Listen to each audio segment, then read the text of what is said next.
Dear student, Gayatri school के online class में आपका स्वागत है। और आज मैं आपको प्रमेय 11.13, 13.3 और 13.4 प्रमेय बताऊंगा, ठीक है ना। तो अच्छी तरह से देखिए, ये प्रमेय है ना, एक तो 6 नंबर की और 2 3 नंबर की आती हैं, इसलिए ध्यान रखना। प्रमेय सारी याद कर लो, जो इम्पोर्टेंट प्रमेय सब बता रहा हूँ। तो ये है प्रमेय 13.3। ये प्रमेय कह रही है, बाहरी बिंदु से किसी वृत्त पर, बाहरी बिंदु से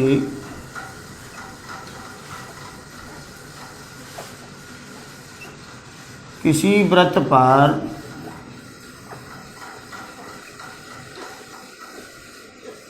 खींची गई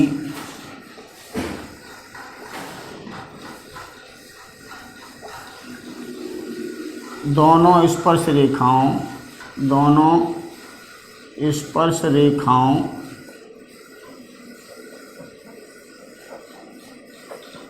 की लंबाई समान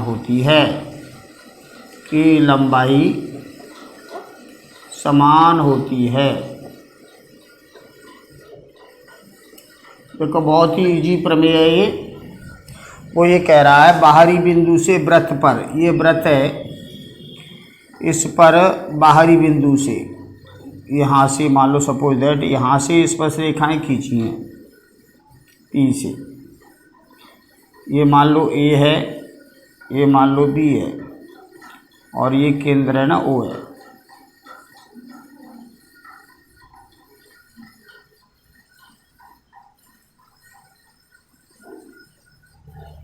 ये है, तो ये कह रहा है, ये सिद्ध करो कि ये है ना इसके बराबर है। हमने इससे इसको मिलाया, केंद्र से बाहरी बिंदु को मिलाया। तो सबसे पहले दिया है, इसमें दे रखा है एक वृत्त जिसका केंद्र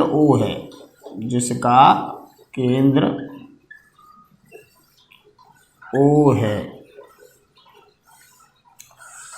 तथा बाहरी बिंदु से,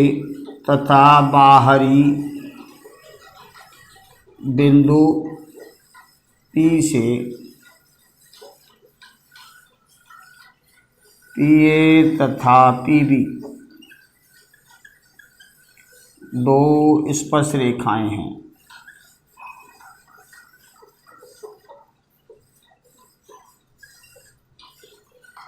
अब हमें सिद्ध करना है,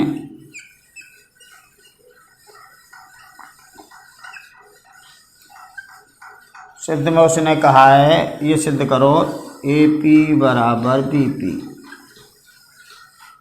रचना में हमने थोड़ा सा काम किया है, OP को मिलाया, O तथा P को मिलाया,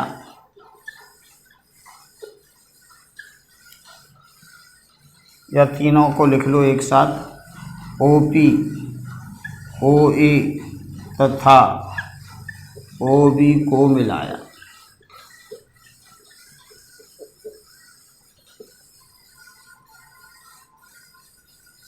ये रचना में काम किया है। अब उत्पत्ति देखिए,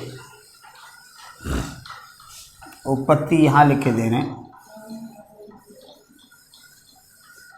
तो देखो, उत्पत्ति में सबसे पहले हम त्रिभुज OAP तथा त्रिभुज OBP में हम क्या है, इन दोनों त्रिभुज को अगर सर्वांग सम सिद्ध कर दें तो ये इसके बराबर हो जाएगा। तो यहाँ से देखिए, सर्वांग सम सिद्ध करने के लिए हमें है ना दो भुजाएं, एक कोण या दो कोण एक भुजाएं देखनी होती है, ठीक है ना। तो यहाँ से देखिए, OA बराबर है OB, ये तो वृत्त की त्रिज्याएं हैं, त्रिज्या बराबर होती हैं। एक तो ये इसके बराबर हो गया, दूसरा देखिए कोण OAP बराबर है कोण OBP 90 अंश। स्पर्श रेखा तथा त्रिज्या के मध्य का कोण। स्पर्श रेखा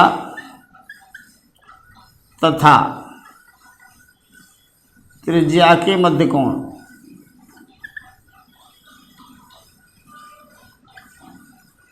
ये आया सेकंड वाला। फर्स्ट तो ये हो गया, सेकंड ये हो गया। थर्ड देखिए, ओ पी बराबर ओ पी, ये उभयनिष्ठ है।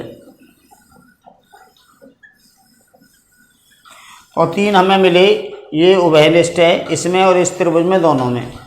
ये इसके बराबर है क्योंकि ये वृत्त की त्रिज्याएं हैं।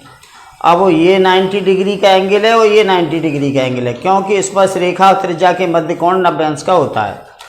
तो ये दोनों त्रिभुज है ना, त्रिभुज ओ ए पी, ये सर्वांग सम हो जाएगा त्रिभुज ओ बी पी बाई, यहाँ से देखो राइट एंगल ये है, हाइपोटेन्यूस ये है और साइड ये है, ऐसे ही है। ये राइट एंगल है, ये हाइपोटेन्यूस है और ये साइड है। तो आर एच एस मतलब समकोण त्रिभुज, समकोण कर्ण और एक भुजा। तो सर्वांग सम हो गया। अब सर्वांग सम की तो सभी भुजाएं और सभी कोण समान होते हैं, अतः आप डायरेक्ट लिख दो, अतः ए पी बराबर होगा बी पी, हैंस प्रूव। ऐसे आपको ये प्रमेय करनी है, सिंपल प्रमेय है। हमने इसमें ये त्रिभुज और ये त्रिभुज दोनों सर्वांग सम सिद्ध किए आरएचएस से, और ये इसके बराबर हो जाएगा, ठीक है ना। तो ये तो 13.3 प्रमेय है। अब 13.4 प्रमेय देखो। 13.4 प्रमेय कहता है, वृत्त है जैसे ये,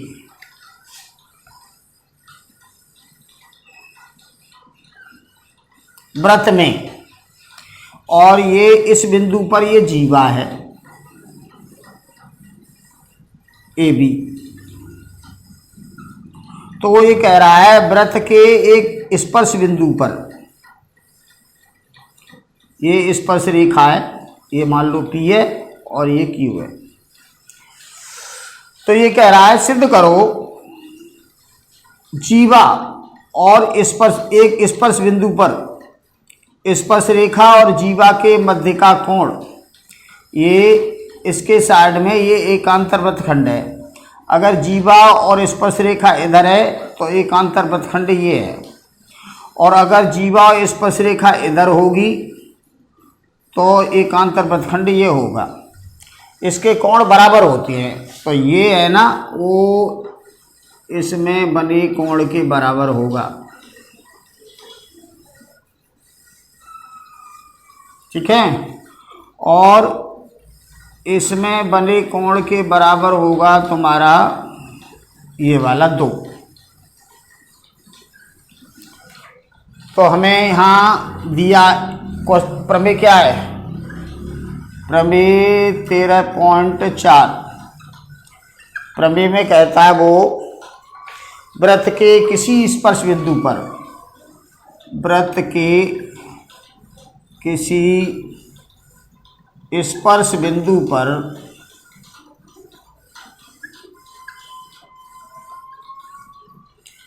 जीवा तथा स्पर्श रेखा के मध्य कोण, जीवा तथा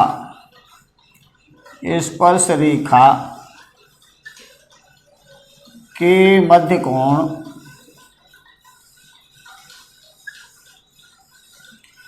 एकांतर वृत्तखंड में बने कोण के बराबर होता है। एकांतर वृत्तखंड में बने कोण के बराबर होता है या समान होता है।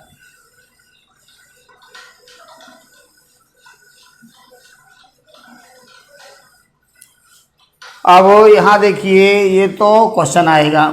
अब आपको दिया है, अब इसको हम हल कर रहे हैं। तो हमें दे रखा है इसमें एक वृत्त,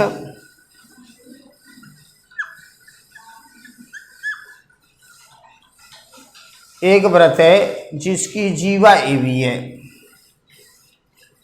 जीवा ए बी, जीवा है ए बी, तो वृत्त ओ स्पर्श रेखा, स्पर्श रेखा तथा जीवा के मध्य कोण,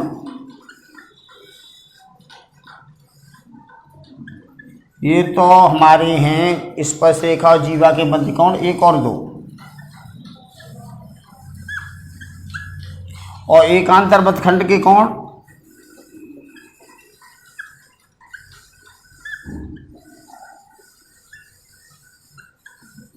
ये एकांतर वृत्तखंड के कोण है हमारे पास 3 तथा 4।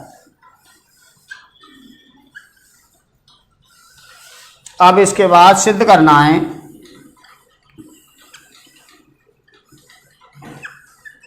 इसमें हमें सिद्ध करना है कोण 1 बराबर है कोण 3 के, तथा और ये 2 है ना, वो है 4 के बराबर। रचना में थोड़ा सा काम करेंगे हम। रचना में हम ए बिंदु पर एक तो व्यास बनाएंगे, ये व्यास, तो रचना जब करते हैं तो डॉट डॉट करके करते हैं, जिससे मालूम पड़ जाए कि रचना हमने क्या की है, और ई और बी को मिलाएंगे। रचना में 2 काम किया है हमने, व्यास ए ई बनाया तथा ई बी को मिलाया। ये रचना में हमने काम किया है। अब देखिए स्टार्ट करते हैं उत्पत्ति।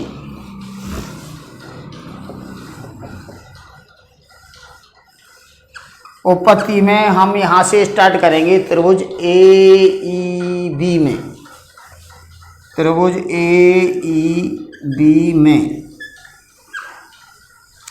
देखो ये है ना, ये व्यास है ए ई, तो अर्धवृत्त में बना कोण समकोण होता है, तो ये वाला कोण है ना ए बी ई, ये 90 अंश है, तो कोण ए बी ई बराबर 90 अंश होगा। अर्धवृत्त में बना कोण है, अर्धवृत्त में बना कोण, अर्धवृत्त में बने कोण है ना, वो 90 अंश का होता है। एक तो ये हो गया। दूसरा देखिए, अब इस वाले त्रिभुज में ये 90 का है, तो इसका और इसका टोटल 90 होगा, तो यहाँ लिख दो, अतः कोण ई ए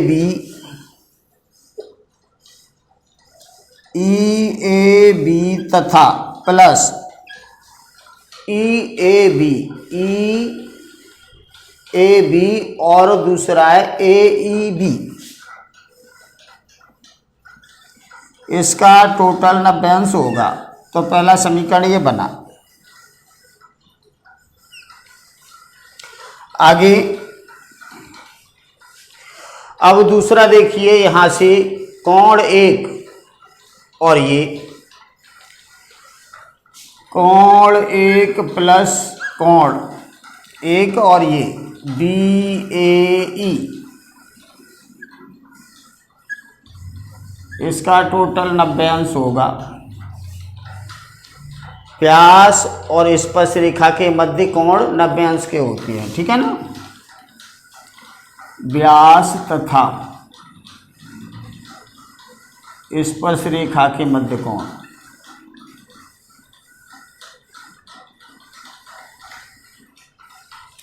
अब ये भी 90 है और उधर ये भी 90 है,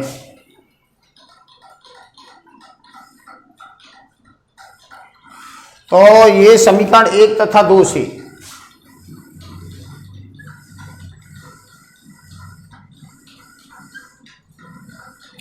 समीकरण 1 और 2 से करेंगे तो ई ए बी प्लस कोण ए ई बी बराबर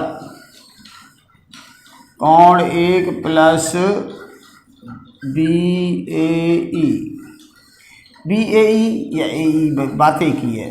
तो ये है ना, ये ई कोण, ये कोण ये वाला है ये, तो ये कोण और ये कोण कट जाएंगे, तो यहाँ से आ जाएगा कोण एक बराबर ए ई बी, ए ई बी ये वाला कोण है एक के बराबर। अब ये कोण और ये कोण बराबर है, तो ये कोण 3 भी बराबर होगा इसके, एक ही वृत्तखंड में बने कोण। इसकी जगह आप ये लिखोगे और यहाँ लिख दोगे एक ही वृत्तखंड के कोण।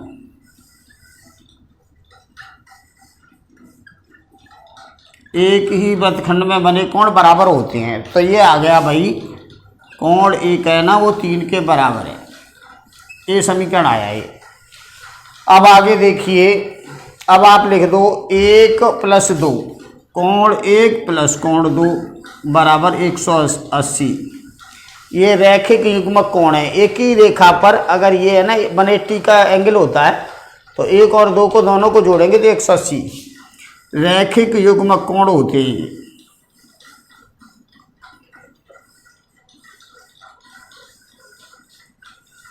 और कोण 3 और 4 ये 180 होंगे। ये चक्रीय चतुर्भुज के सम्मुख कोण है, चक्रीय चतुर्भुज के सम्मुख कोण।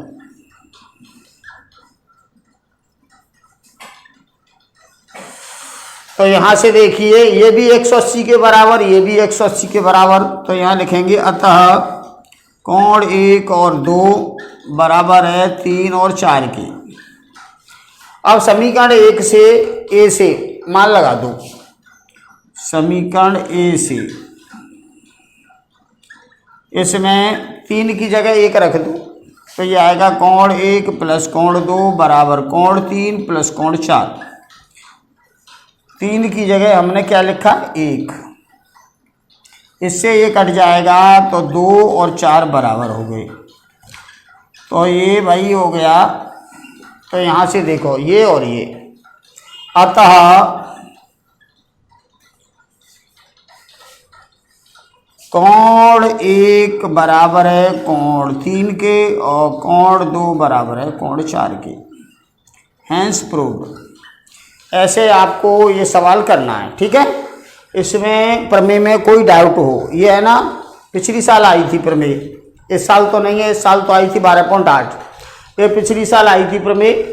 वो ये कह रहा है जीवा और स्पर्श रेखा के मध्य ये कोण बराबर होता है। जीवा के इधर साइड में ये एकांतर वृत्तखंड है, इसमें यहाँ बना लो, यहाँ बना लो, यहाँ बना लो, यहाँ बना लो, कहीं भी बना लो, 3 के बराबर 1 है।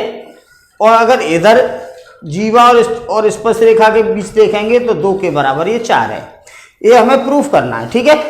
तो ये प्रमेय है ना पिछली साल आई थी, और इस साल जो प्रमेय आई है वो आई है 12.8। अब आगे नेक्स्ट क्वेश्चन देखिए, एक और देख लो, एक बार बार आ जाता है सॉल्व एग्जाम्पल। 12वें चैप्टर में सॉल्व एग्जाम्पल है एक, चैप्टर 12 सॉल्व एग्जाम्पल 1। ये उदाहरण हमारे पास 6 ऐसा है। तो ये कहता है वृत्त में बड़ी जीवा केंद्र के निकट होती है, सिद्ध करो किसी वृत्त में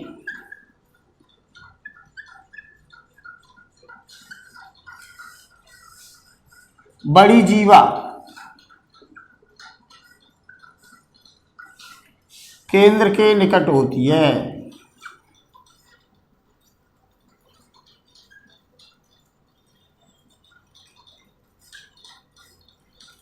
तो यहां देखिए जैसे ये वृत्त है और ये है इसका केंद्र, और एक जीवा हमारे पास ये है और एक जीवा है हमारे पास ये मान लो ए बी है और ये सी डी जीवा है। तो ये प्रूव करना है हमें कि ये है ना बड़ी जीवा इसकी दूरी कम है यहाँ से यहाँ तक और इसकी दूरी ज़्यादा है।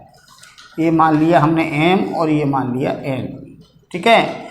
और थोड़ा रचना में हमने इससे इसको ऐसे ऐसे मिला दिया और इसको भी ऐसे ऐसे मिला दिया। तो यहाँ से देखिए ये किया है हमने, वो ये कह रहा है सिद्ध करो ये बड़ी जीवा है ना, ये भी ये केंद्र के नज़दीक होगी, ठीक है। तो हमें सिद्ध क्या करना है, इसमें दिया है, हमें दे रखा है ए बी है ना बड़ा है, ए बी जीवा बड़ी है सी डी से, ठीक है। और सिद्ध हमें ये करना है, हमें इसमें सिद्ध करना है एम ओ छोटा है एन ओ से। रचना में हमने थोड़ा सा काम किया है, ये मिलाए हैं डी ओ और बी ओ, बी ओ तथा डी ओ को मिलाया है।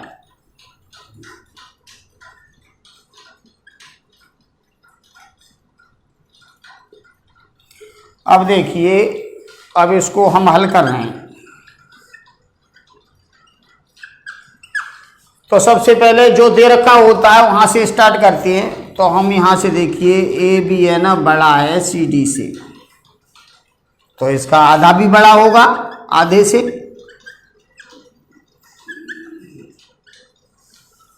अब इसका आधा क्या है, यहाँ से देखो केंद्र से जीवा पर डाला गया लंब जीवा को समद्विभाजित करता है, ठीक है। तो ये 90 अंश का कोण बनाएगा और ये दोनों हिस्सा बराबर होंगे, सी एन और एन डी। ऐसे इधर ए एम और एम बी ये दोनों बराबर होंगे, ठीक है। तो इसकी जगह आप लिख सकते हो यहाँ पे ए बी का आधा, ए बी का आधा है एम बी और सी डी का आधा है एन डी। अब इसका दोनों पक्षों में वर्ग कर दो,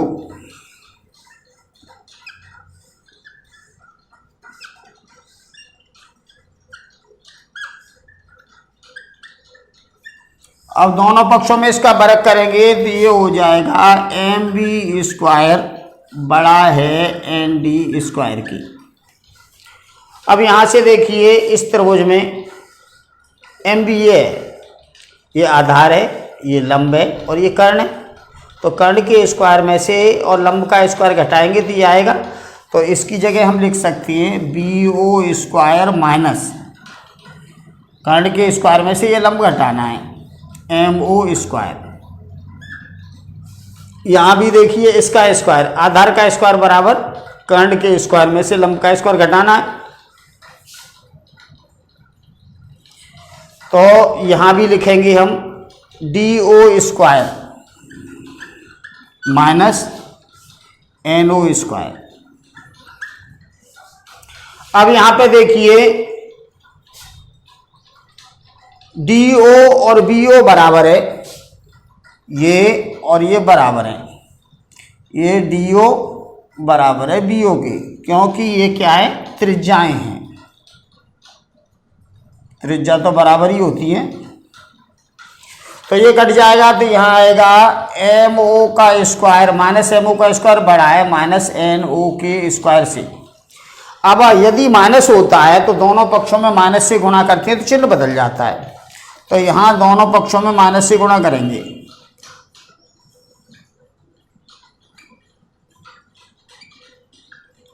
माइनस से गुणा करने पर अब दोनों पक्षों में माइनस से गुणा करेंगे तो ये हो जाएगा एम ओ स्क्वायर और ये ग्रेटर देन की जगह हो जाएगा less than N O square. अब दोनों पक्षों का वर्गमूल ले लो,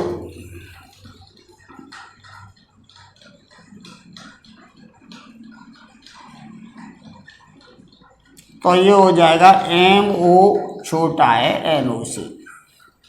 यही हमें सिद्ध करना था, ठीक है। तो यहाँ लिख दो हैंस प्रूव्ड। ऐसे आपको ये क्वेश्चन करने हैं, ठीक है। तो मैंने आज आपको 13.3, 13.4 और ये उदाहरण, ये मोस्ट इम्पोर्टेंट है, ये बार बार आता है तो इसलिए आप इसको भी देखेंगे। धन्यवाद। कितने मिनट